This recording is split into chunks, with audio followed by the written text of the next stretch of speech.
Assalamualaikum warahmatullahi wabarakatuh. Halo guys, kembali lagi dengan saya Muhammad Fauzi, NPM 190108/2008 dari jurusan Tadris Biologi, kelas Biologi A, Institut Agama Islam Negeri Metro.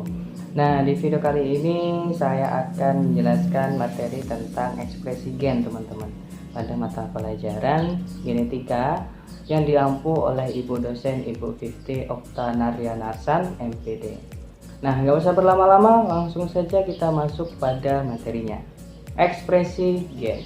Jadi apa sih ekspresi gen itu? Jadi ekspresi gen ini adalah rangkaian proses penerimaan informasi genetik dalam wujud urutan bahasa pada DNA atau RNA yang menjadi protein, gitu ya.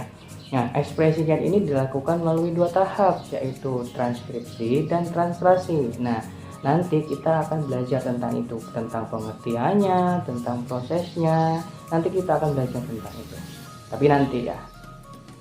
Jadi dapat disimpulkan bahwa ekspresi gen ini adalah proses penentuan sifat dari suatu organisme oleh gen. Suatu sifat yang dipunyai oleh suatu organisme merupakan hasil proses metabolisme yang terjadi di dalam sel. Proses metabolisme ini dapat berlangsung karena adanya enzim yang berfungsi sebagai katalisator proses-proses biokimia. Seperti yang telah disinggung di depan tadi, bahwasanya ekspresi gen ini dilakukan melalui dua tahap, yaitu apa? Yang pertama itu ada transkripsi dan yang kedua itu ada translasi. Proses transkripsi ini terjadi di dalam inti sel, ya. Proses transkripsi ini terjadi di dalam inti sel, perlu digarisbawahi, ya. Sedangkan translasi ini berlangsung di sitoplasma, sehingga RNA harus dikeluarkan dari inti sel ke sitoplasma. Nah, teman-teman, dari sini mudah kan ya? Nah, selanjutnya kita masuk pada materi selanjutnya. Tadi sudah dibahas ya. Dari pembahasan tersebut dapat disimpulkan lagi nih bahwasanya sel induk akan mewariskan sifat keanakan atau pewarisan sifat. Bagaimana caranya? Nah, yaitu melalui enzim dan DNA. Dari penjelasan tersebut, pewarisan bisa saja terjadi dan tidak bisa terjadi. Hal ini disebut sebagai mutasi atau pertukaran materi genetik gitu ya. Jadi, genetika ini saling berkaitan. Kayak gitu, teman-teman. Selanjutnya yaitu ada replikasi DNA. Nah, replikasi DNA itu apa? Jadi, replikasi DNA ini adalah penggandaan atau replikasi bahan genetik yang merupakan tahapan yang sangat dibutuhkan dalam pembelahan sel. Nah, di dalam pembelahan sel ini terdapat siklusnya. Yang pertama yaitu ada tahap pertumbuhan awal sel atau biasanya disebut sebagai GI. Kemudian yang kedua itu ada tahap replikasi kromosom atau DNA. Itu biasanya disebut dengan S ya. Kemudian yang ketiga itu tahap pertumbuhan sel. Yang terakhir itu ada tahap pembelahan atau biasanya disebut dengan M, kayak gitu. Nah, gini nih penjelasannya. Dari setiap siklus tadi ada penjelasannya. Ya, gini ya penjelasannya.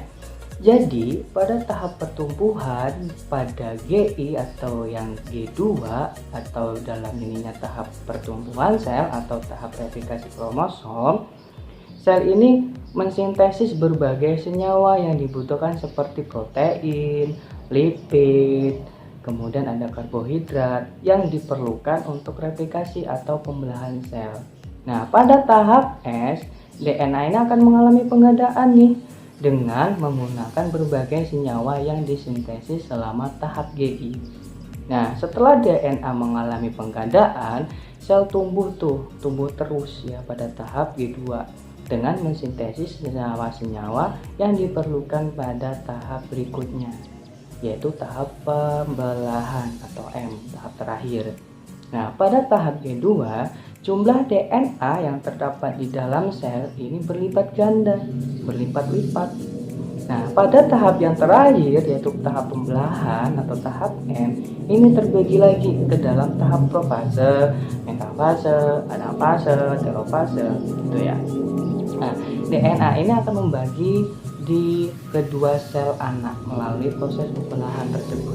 Jadi DNA ini melakukan replikasi pada sel akan memperbanyak diri. Itu ya teman-teman.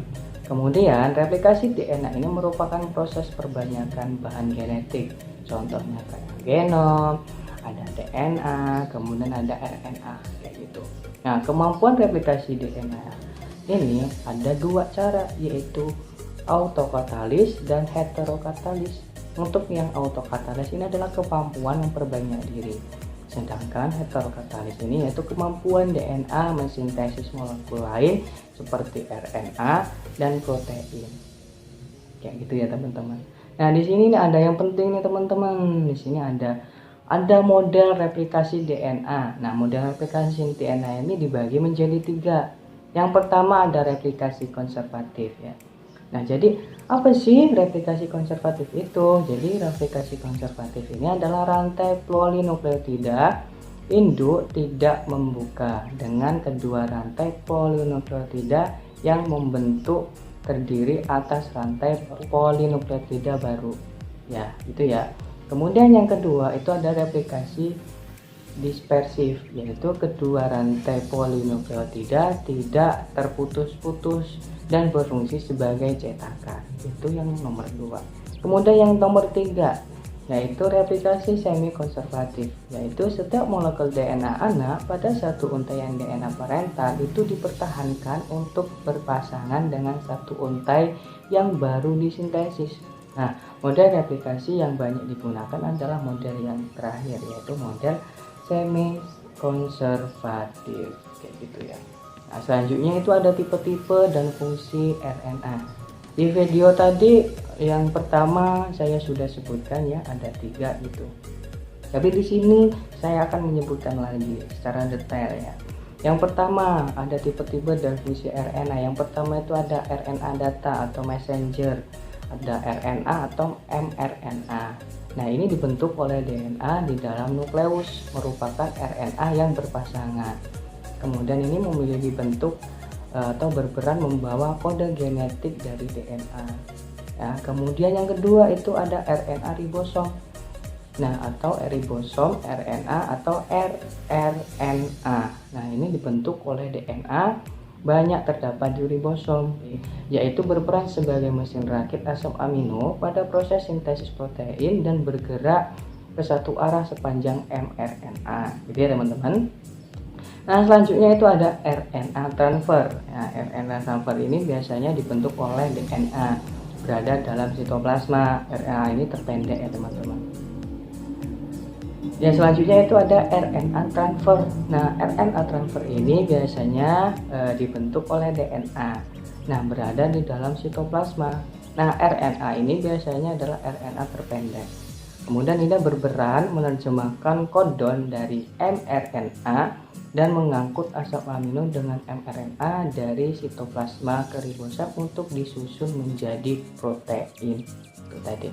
Nah, selanjutnya itu ada RNA non genetik.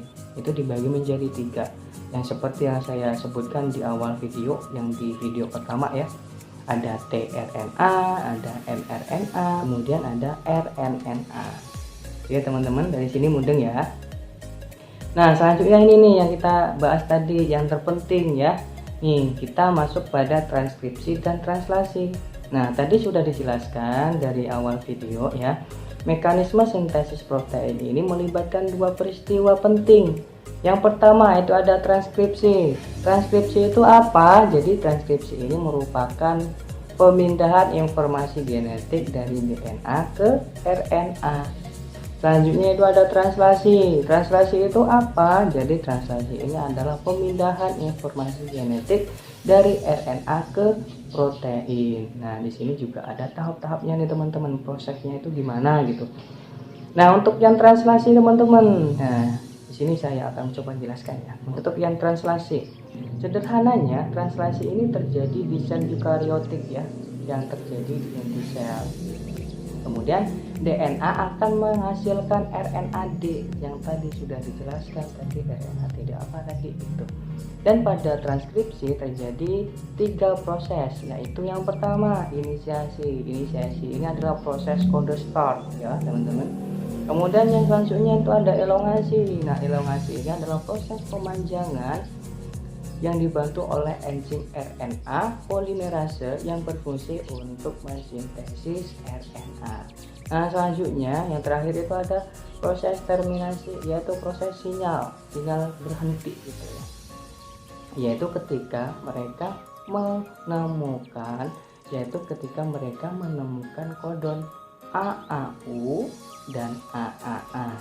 Itu yang dimaksud sebagai proses atau tahap-tahap transkripsi ya teman-teman.